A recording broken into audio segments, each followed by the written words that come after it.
bokananga ebanji Mana bokananga ebanji Mana bokananga ebanji Bana bakulu bazole la bibwele fe biloko nyonso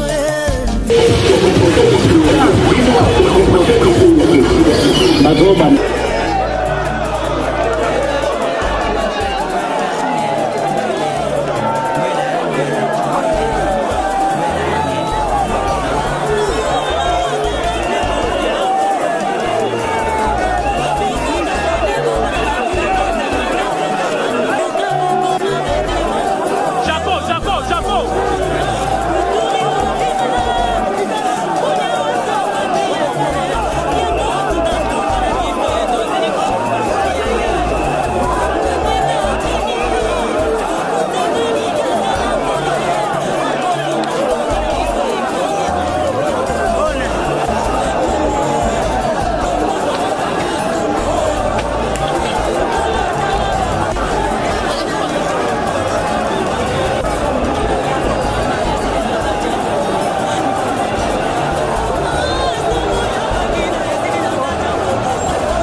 Maman Baïbi et Koki va kende. Comment va-t-il répondre à la Congolais? Final le 23 décembre. Ici, il y aura les élections. Pour le battre dans la ça. Comme j'ai vu, alors qui va gagner des places à se retrouver dans le pouvoir. Mandiganya ça va vous maé. À côté de la Moko. Yango Tomoni. Amanda ça va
Jalilo Pangota,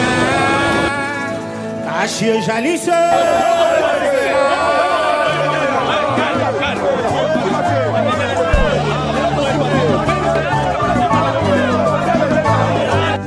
Yahweh, Yahweh, bénis sa Congo. Yahweh, Yahweh, battez la batelani Congo. Yahweh, Yahweh, bénissamo. Yahweh, Yahweh, batelani Congo.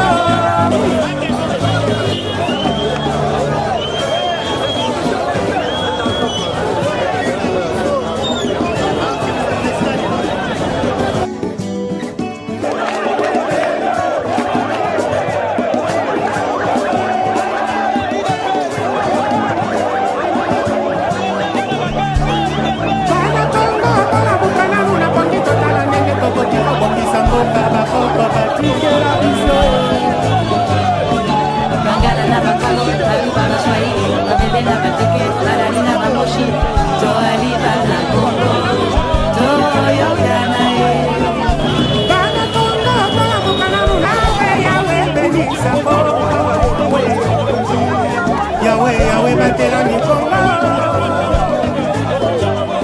Yahweh, Yahweh, bénissamo. Yahweh, Yahweh, batela bana Congo.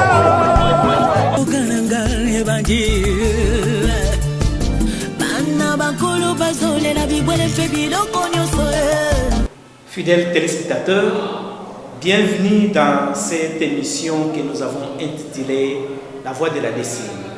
EVI-TV a mis ce cadre pour vous permettre d'écouter quand même, d'apprendre des informations du parti politique que nous appelons la dynamique Congo Uni. Pour ce faire, nous faisons venir des cadres et les membres de ces partis pour venir s'exprimer sur ces plateaux et vous donner les informations que vous êtes censés connaître de ces partis. Je ne suis pas seul. Aujourd'hui, nous avons invité pour vous Maître Théo Kawenga, qui est un communicateur de ces partis, que je ne vais pas présenter parce qu'il est habitué de la télévision. Bienvenue, Maître Théo. Merci, merci bien.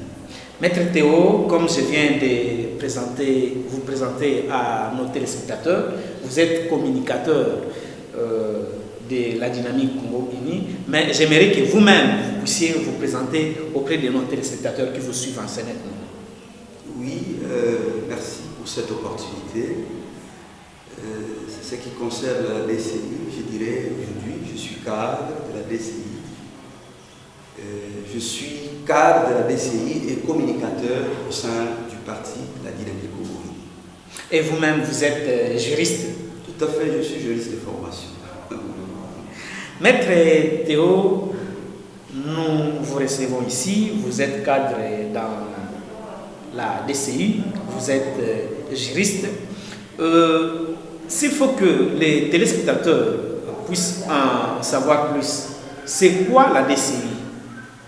Bon, je dirais que la DCI est un parti politique, si vous voulez, est une formation politique qui évolue comme tout parti politique dans l'arène politique congolaise. C'est le moins que je puisse dire. Là, maintenant, s'il faut que nos téléspectateurs, dans cette soif-là, de bien connaître la DCI, vous êtes communicateur, vous êtes cadre dans ces partis politiques. Pourriez-vous nous retracer l'historique de ces partis politiques? Oui, absolument. À mon niveau, je suis à mesure de le faire. Bien, je dois vous dire que la DCI d'abord, parlons de sa date de création.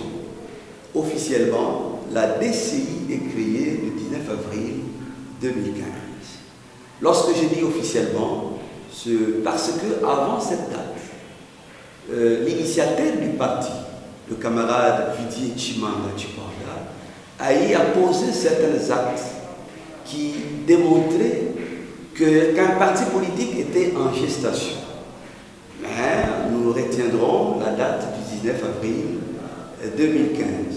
Il faut retenir à ce niveau ici que juste après sa création, en dehors de l'organe président national, l'initiateur du parti a préféré travailler dans un système, dans la logique de la pyramide renversée.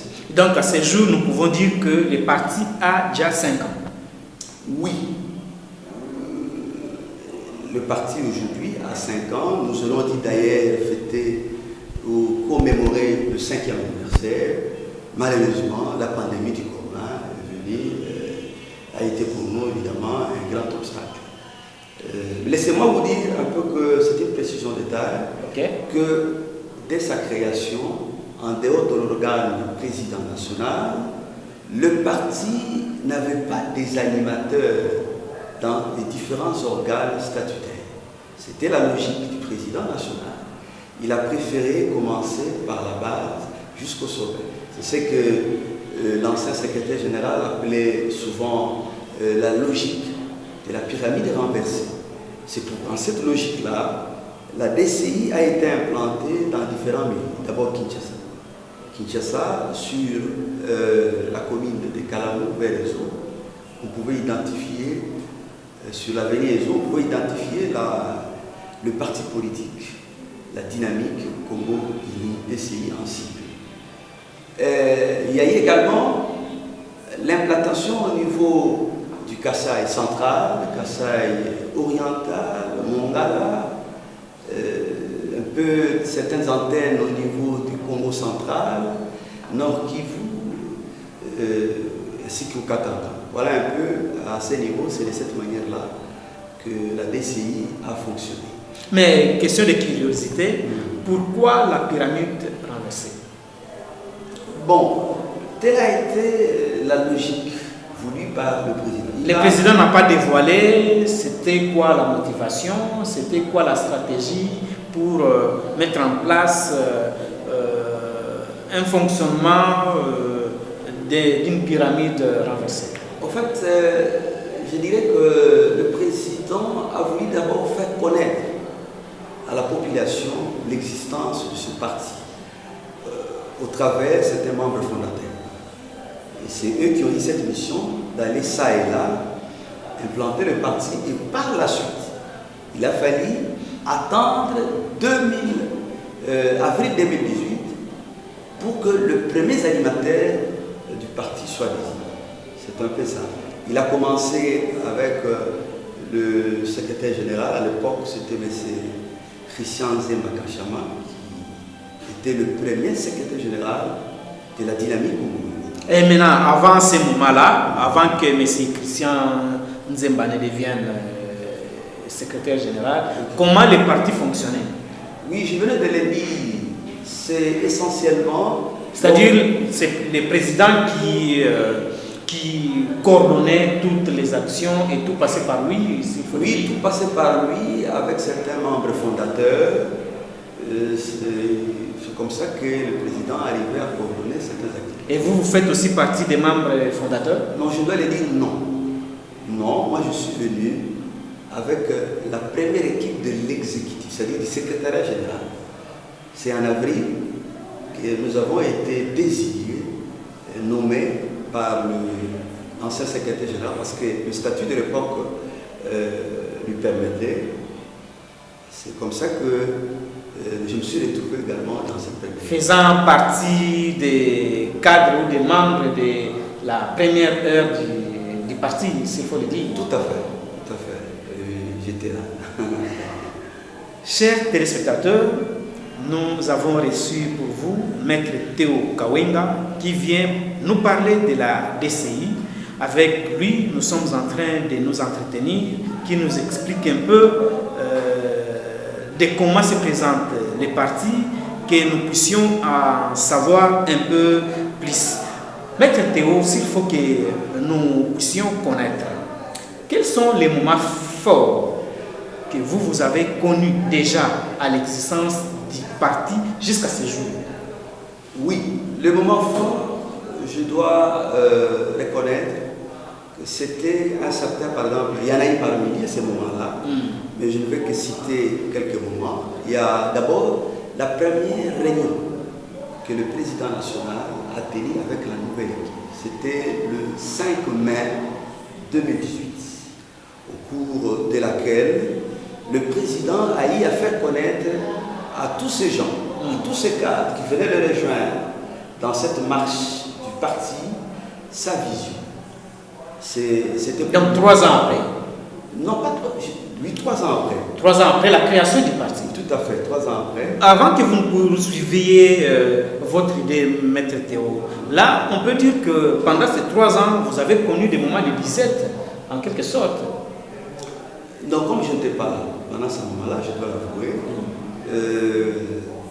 c'était le moment, qu'est-ce que je dirais, il y avait des activités qui se faisaient d'une manière un peu timide. Et vu les enjeux de l'heure, les enjeux politiques, et le président a jugé bon de pouvoir désigner les animateurs du parti à ce moment-là. Vous comprenez, nous sommes en 2018, les élections se pointaient déjà à l'horizon. Chaque parti politique devait absolument se voir pour que se faire sentir dans l'échiquier politique du pays. C'est comme ça que le président a jugé bon de pouvoir nommer les animateurs et particulièrement le cadre du secrétariat général. C'est un peu ça. Alors, je ne sais pas, je crois que la curiosité mène à la connaissance. Et s'il faut connaître en ce moment-là, quelles sont les structures qui ont été mises en place en ce moment-là? Oui, je parlais du président national, du collège des fondateurs, et puis est venu à ce moment-là le secrétariat général. Il n'y avait pas de secrétaires généraux adjoints? Si, je parle du secrétariat général. Dans l'ensemble? Dans l'ensemble. Il y avait d'ailleurs une équipe, si ma mémoire est bonne, de 25 personnes. Ok. Où il y a eu 12, disons, un secrétaire général qui a précédé, quant à sa nomination, les 2 secrétaires généraux adjoints, 12 secrétaires nationaux, 7 secrétaires généraux nationaux adjoints. Il y a eu un président et un vice-président à la Ligue de Gênes, une présidente et une vice-présidente à la Ligue des femmes. Voilà un peu, c'était ça la première configuration du secrétariat général. Maître Théo, vous êtes juriste, vous êtes cadre du parti. À ce jour, 5 ans après, pour ceux qui, parfois, ça arrive, qui ne connaissent pas, qui n'ont jamais entendu parler de la DCI, aujourd'hui, ils découvrent les partis qui a déjà 5 ans. Quelle est la taille du parti, s'il faut le présenter de cette manière-là? Aujourd'hui, la DCI a quelle taille? Bien, je pourrais répondre à cette question au regard de la taille ou je dirais, des responsabilités même. La taille du parti ou s'il faut que vous permettiez les poids politiques que représente la DCI? Bien, ici, il faut voir beaucoup plus l'apport que la DCI a apporté au sein de notre pays. Du pays, évidemment, du regroupement CACH, au travers son président, l'excellence Didier Tshimaka Tshibanda. Laissez-moi vous dire que, parce que vous m'avez interrompu parlant de moments forts, le 5, le président nous a essayé de retracer son parcours politique en disant qu'il a commencé avec M. Didier Moumengi. Mais quelques temps après, il a pris conscience de mettre en place une formation politique. C'était la dynamique Congo-Uni. Parce que vous parlez de M. Didier Moumengi, comment ils étaient? Ils étaient ensemble pour former une formation politique. Est-ce qu'ils travaillaient ensemble dans une collaboration? Définissez un peu cette relation-là. Oui, il était l'un des cadres de ce parti. Ils étaient ensemble. Donc ils ont commencé ensemble la dynamique Congo-Uni? Non. Je dis qu'il a débuté dans la formation politique dans les partis de M. Didier Moumengi. Tout à fait. Mais il prendra conscience, tout en étant là-bas, de mettre en place son propre parti politique. Il va s'appeler la dynamique Congo-Uni, en sigle la DCI. Il est parti du constat selon lequel la majorité de la population congolaise était jeune. Et qu'elle a dit où allaient les choses, cette jeunesse, où la population imaginaire était vouée à la misère. Vous comprenez? Il en a illustré par exemple, l'inaccessibilité au crédit bancaire, par exemple, de la population, de l'inexistence de la classe moyenne ici dans notre pays. Et toutes ces situations l'ont conduit à dire que je ne pouvais que amener mon parti, la DCI, du côté opposition. Mais est-ce, dans ce même ordre d'idées, est-ce, pendant qu'il était dans cette formation politique, comment dirions-nous, est-ce qu'il s'est retrouvé en déphasage avec les aspirations du peuple congolais qui l'a poussé, quelque sorte, à la révolte pour créer son propre parti? Est-ce que vous en savez plus à ce niveau? Non, pas du tout. Mais du moins, je peux comprendre que dans la vie, il arrive de fois qu'on tient à imprimer une marque à un groupe, hein, une marque, une vision de soi-même. Okay. Peut-être qu'il était animé de ces désirs-là. C'est pourquoi il a tenu d'avoir à son compte un parti politique qui va s'appeler la Dynamique Congoïenne, la DCI donc ainsi. Donc, s'il faut poursuivre dans ce sens-là, quand il crée la Dynamique Congo Unie, c'est-à-dire qu'il y a des aspirations de la population qui lui veut servir, qu'il voulait mettre en place, il faut le dire. Oui, vous devez retenir une chose que le président, même au travers de son message, lors de la réunion de prise de contact avec la nouvelle équipe, il a insisté sur le changement. Il a observé la vie du peuple congolais et il tenait à un certain changement. Je dois vous dire ici de passage qu'il a personnellement pris part aux travaux de Géval. Il a pris part aux travaux de Géval, mais des retours, vous savez, Géval a donné lieu au regroupement qu'on appelait le rassemblement, mais les contextes politiques, l'environnement politique du rassemblement ne lui permettait pas d'évoluer dans le rassemblement. Tout en restant dans l'opposition, il a jugé bon de quitter le rassemblement, mais il restait, ou son parti restait attaché à la personne de Félix Tshisekedi. C'est de cette manière-là qu'il va devoir évoluer jusqu'à la veille des élections de décembre 2018. C'est un peu ça. Alors, en 2019, les élections, nous sommes le 23 décembre 2019. Ok. Non, c'est 2018. Décembre 2018. Décembre 2018 qui s'est déroulé les élections qui ont conduit son Excellence Antoine Félix Tshisekedi à la magistrature suprême. Okay. Oui, c'est vrai que vous venez de le dire en partie, mais s'il faut brosser de manière concise le parcours de la DCI jusqu'à arriver là où les partis se retrouvent aujourd'hui, est-ce que vous pouvez les retracer de manière concise, le parcours du parti? Oui, en fait, je venais de vous le dire, oui, parce que vous m'avez interrompu, que cette question pouvait même trouver réponse au travers de l'histoire que j'étais en train ici de relater. Il faut reconnaître qu'après, ou juste l'accession au pouvoir du président Félix Tshisekedi, le parti a pris une allure ascendante, je dirais.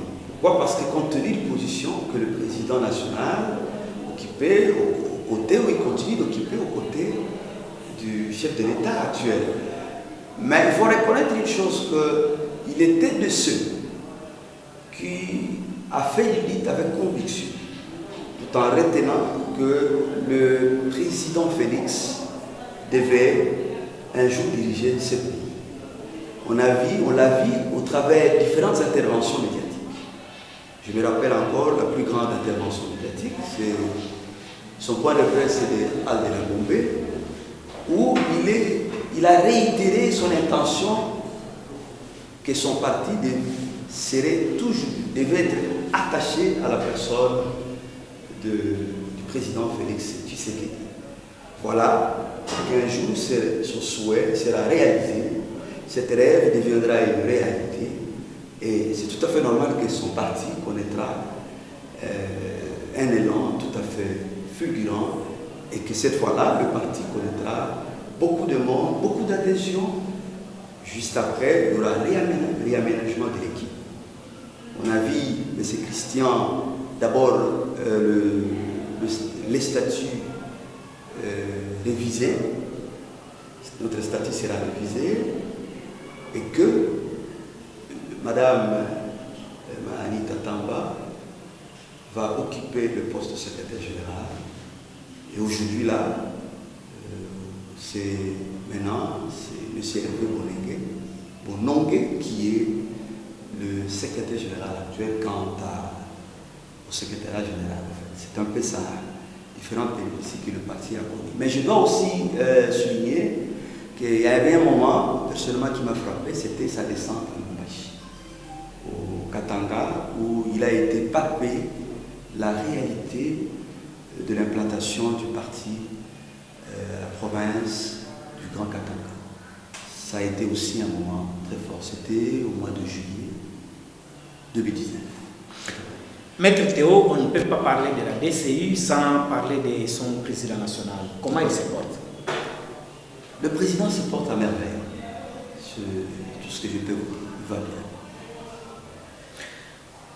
Beaucoup les voient à la télévision, à travers les ondes, mais vous les connaissez personnellement. Est-ce que nos téléspectateurs pourraient-ils connaître un peu de son caractère, comment il est? Bien, de peu de temps que je suis resté dans le DCI, je peux dire que j'ai souvent été marqué personnellement par la pertinence de ses réflexions. C'est un monsieur qui prend le temps de réfléchir. Lorsqu'il vous présente le résultat de ses réflexions, et tout de suite là, vous risquez de ne pas adhérer à sa logique, mais ce n'est qu'avec le temps, vous pouvez comprendre qu'il avait raison. C'est vraiment, excusez-moi, sans pour autant tomber dans la culte de personnalité, c'est un visionnaire. Il prend le temps de réfléchir. C'est donc, je dirais, la pertinence de ses réflexions. Il fait précéder vraiment tous ses gestes, toutes ses actions, une réflexion. C'est comme ça que je peux le caractériser. C'est un peu ça. Maître Théo, vous êtes cadre de la DCI. Tout à l'heure, vous venez de dire que la DCI est dans la coalition CACH. Dans cette formation CACH, la DCI se retrouve. Vous, en tant que juriste que vous êtes, quel conseil donneriez-vous à toutes ces palpitations qu'il y a dans la coalition FCC CACH? Bien, laissez-moi vous dire que jusque-là, nous sommes de ceux qui pensent que c'est une nouvelle expérience s'agissant de la coalition de et que c'est vrai, il y a certains dérapages qui nécessitent certains recadrements, mais nous pensons que dans l'ensemble du CACH, s'il y a un conseil que nous pouvons donner, c'est de privilégier ou de mettre en avant-plan l'intérêt de la population. C'est là un conseil que nous pouvons formuler aux acteurs politiques dans l'ensemble qui appartiennent au CACH. Mais nous pensons que c'est une nouvelle expérience qu'il faut gérer et que dans l'avenir, la population, ou aujourd'hui même la population attend beaucoup de cette coalition. Il y a lieu que nous puissions privilégier l'intérêt d'abord de cette population. Voilà un peu le conseil que je peux donner. Mais moi, ça m'étonne parce que généralement, les acteurs politiques, eux, défendent des familles politiques au détriment des intérêts de la population. Pendant que la population congolaise est en train de croupir dans la misère des pires espèces, eux se solidarisent pour défendre les intérêts de la coalition, monter les enchères et les surenchères quant à leurs émoluments, quant à leurs intérêts, mais que vous fassiez allusion à la population, ça m'étonne, Maître Théo.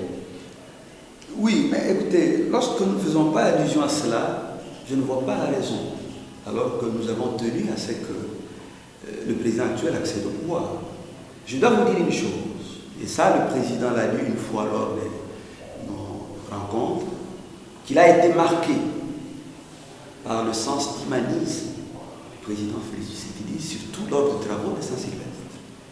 Et c'est ce qui a fait qu'il soit rattaché à la personne de Félix et par ricochet à l'UDPS. Donc l'homme tient à la prospérité de la population. Et nous qui le suivons, nous ne pouvons que parler ce langage. C'est comme ça que je peux vous répondre à une telle question. Maître Théo Kawengla, Tout à fait. vous suivez l'actualité politique, vous-même vous êtes acteur politique dans un parti au pouvoir. Tout à l'heure, en marge du 60e anniversaire de l'indépendance de notre pays, le chef de l'État a signé des ordonnances donnant la grâce présidentielle aux détenus et consorts. Maintenant, de toutes ces ordonnances signées, peuvent-elles faire l'objet des recours auprès des magistrats et consorts? Auprès des cours et tribunaux, non? Tout à fait. Je ne vois pas ça. Je ne vois pas ça comme un juriste. C'est bien, ce sont des actes administratifs, c'est vrai. Mais il faut retenir que les ordonnances allant dans ce sens, ce sont des ordonnances éminemment politiques pour que ça fasse l'objet des recours en annulation. Vous savez, en droit administratif, il y a des actes qu'on appelle des actes de gouvernement. Ce sont des actes qui sont insusceptibles d'aucun recours en annulation. Je pourrais classer ces ordonnances dans ce cadre. Je ne vois pas ça. C'est ce que je peux vous dire. Maître Théo, là nous voyons quand même, il y a collaboration, il y a complicité, parce que c'est les vice-premiers ministres, ministres de la Justice, qui fait la proposition au chef de l'État et le chef de l'État qui passe à l'acte. On peut dire que la cohabitation, il y a quand même la collaboration là-dedans. Vous parlez de la coalition ou de la cohabitation? La collaboration, la coalition FCC Cash. Il y a quand même la collaboration parce que des propositions qui viennent du FCC, comme le ministre de Justice, et puis le président de la République qui est du Cash, il y a quand même la collaboration dans cette coalition quand même. Absolument, ça ne peut pas manquer. Mais je venais de vous dire qu'il y a certains dérapages qui méritent d'être recadrés. Ils ne font pas affaire une grande histoire ou la fin du monde. Vous comprenez? C'est comme ça que nous voyons cela. Donc, il faut recadrer certains gestes, certains comportements. Nous sommes dans une famille, même chez vous, dans la famille, chez nous, dans les familles. Il y a toujours eu certains problèmes qu'il faut régler. Et nous croyons encore à cette coalition. Donc, il y a lieu d'espérer que jusqu'à la fin du quinquennat, il n'y aura pas de couacs à désespérer dans cette coalition. Non, ça, il ne faut pas avoir cette idée dans la tête. Lorsque nous luttons, lorsque nous exerçons, c'est beaucoup plus par conviction. Vous comprenez? Nous ne faut pas mettre dans la tête telle idée. Ça, nous sommes pas là. C'est tout ce que nous pouvons dire. Nous devons espérer sur cette coalition. À ce niveau-là, c'est ce que moi je peux vous répondre. Le chef de l'État a décidé de penser au premier chef de l'État congolais pour qu'il rejoigne aussi les rangs des héros nationaux. Qu'est-ce que vous en pensez? Oui, c'est une bonne chose. Nous avons toujours souhaité cela au travers de différents régimes qui sont passés, mais tel n'a pas été le cas. Le président a songé à ce moment-ci à le faire. Nous ne pouvons qu'applaudir ça. Nul oublie certaines prouesses ou certaines, disons, certaines marques du premier président qui nécessitent et qui constituent un exemple à suivre. Ça ne fait pas l'unanimité. Le président lui-même Non, le président lui-même, même au travers, je me rappelle de un de ses discours, de premier discours même, a révélé le bon sens de l'honnêteté qui appartenait à ces grands hommes. Je crois que ça vaut la peine. Ça vaut la peine qu'il soit élevé à ces rangs-là. C'est tout ce que nous pouvons vous dire. Fidèles téléspectateurs, nous recevions pour vous Maître Théo Kawenga, qui est un cadre de la dynamique Congo-Uni. Il est juriste. Avec lui, nous échangions un peu sur les partis DCI et un peu aussi dans la participation de ces grands partis dans des coalitions, dans des arrangements politiques. C'est de ça que nous parlions. Maître Théo, nous sommes à la fin de cette émission. Un mot de la fin, la conclusion pour votre intervention dans cette émission.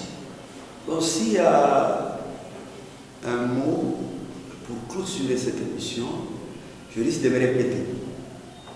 Je reviens encore à la classe politique congolaise pour dire que le peuple attend beaucoup de cette classe politique.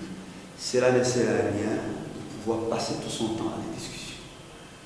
Il faut voir, il faut tenir compte en avant-plan des intérêts de ce peuple. Parce que le peuple a beaucoup souffert. Toutes ces dissensions risquent parfois de nous amener à rien. Regardons en avant, conduisons le pays, pour que la génération future ne nous condamne pas d'avoir agi très mal. C'est tout ce que moi je peux dire comme modèle. Fidèles téléspectateurs, nous voici à la fin de cette émission. Nous vous remercions pour l'attention particulière que vous ne cessez d'accorder à notre chaîne EVI Télévision, ainsi qu'à cette émission La Voix de la DCI. C'est un cadre que nous avons offert à vous, téléspectateurs, qui aspirez à adhérer à ce grand parti qui est la DCI, pour que vous puissiez connaître et avoir une idée de ce qu'est la DCI. Nous remercions toute l'équipe technique qui nous a tenu compagnie pour que cette émission vous arrive dans de bonnes conditions. Vous aussi, téléspectateurs, pour cette attention particulière que vous accordez à cette chaîne, nous vous remercions. Nous vous fixons rendez-vous pour un autre numéro. Ciao.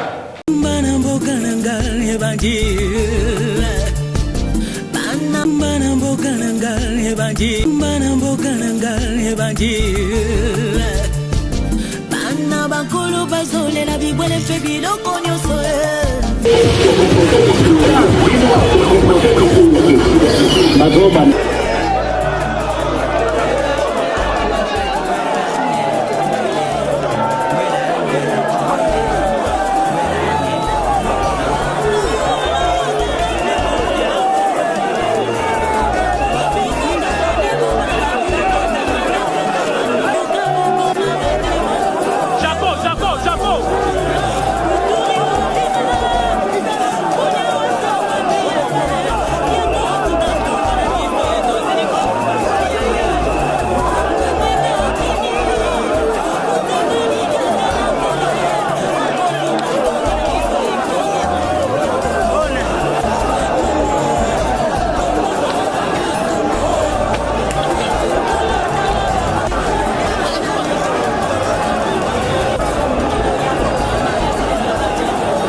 kotikala mpona bacongolais. Final le 23 décembre. Ici, il y aura les élections. On va battre dans le ça. Alors, comme j'ai dit, alors qui va gagner des places à se retrouver dans le pouvoir. Bandinga nyonso bakokima ye akotikala ye moko. Yango tomoni. Bango nyonso bakokima ye moko.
Jali Lopango Achille Jalisse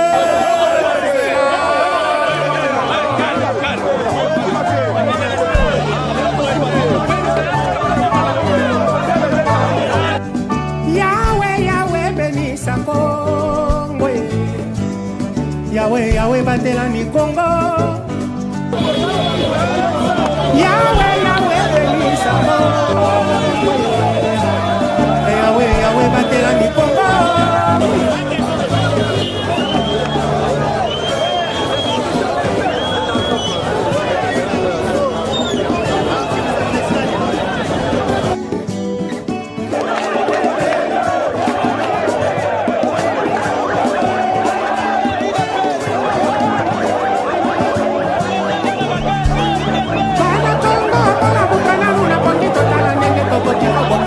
Bana Congo,